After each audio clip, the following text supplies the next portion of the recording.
Hello, welcome to Anu's lifestyle. ఈరోజు సేమియాతో ఇడ్లీ చేస్తున్నాను. బాణలు పెట్టుకున్నాను. 2 స్పూన్లు ఆయిల్ వేసుకుంటున్నాను. అది కొంచెం వేడిపడ్డాక కొంచెం ఆవాలు,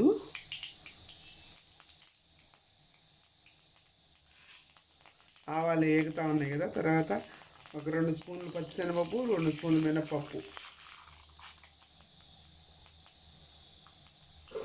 బాగా వేపుకోవాలి.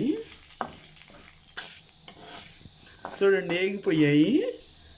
మినపప్పు, శనగపప్పు అన్నీ ఏగిపోయాయి. దాంట్లో నేను 2 కప్పులు సేమియా వేసుకుంటున్నాను.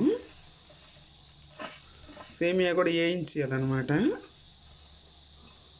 కొంచెం లైట్గా వేయిస్తే చాలు, మరీ ఎక్కువ వేపన అవసరం లేదు. 2 నిమిషాలు అలాగా వేయించేసామంటే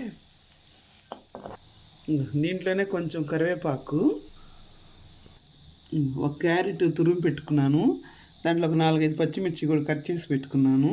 ఇప్పుడు వేయించిన సేమియా వేస్తాను. దాంట్లో సేమియా వేసి బాగా కలిపేసాను. క్యారెట్, పచ్చిమిర్చి అన్నీ ఉన్నాయి కదా, బాగా కలిపేసాను. దానికి రుచికి సరిపడా సాల్టు,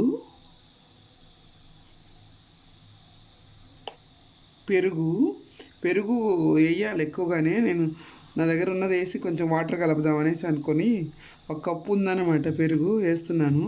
రోజు సేమియా ఉప్మాలో అవి తిని బోరు కొట్టుంటుంది కదా, ఇలా వెరైటీగా చేద్దామని చేస్తున్నాను. చూడండి, పెరుగు అవి వేసి బాగా కలిపి పెడుతున్నాను. ఒక 10 నిమిషాలు నాననివ్వాలి. పెరుగు వేసి కలిపిన తర్వాత 10 నిమిషాలు నానింది పెరుగులో. ఇడ్లీ ప్లేట్లోకి నెయ్యి కానీ నూనె కానీ రుద్దేసుకొని నానింది కదా, ఇది ఇడ్లీలాగా కొంచెం లైట్గా వేసుకోవాలి. మళ్ళీ ఉడికితే బాగా పెద్దగా వచ్చేస్తాయి.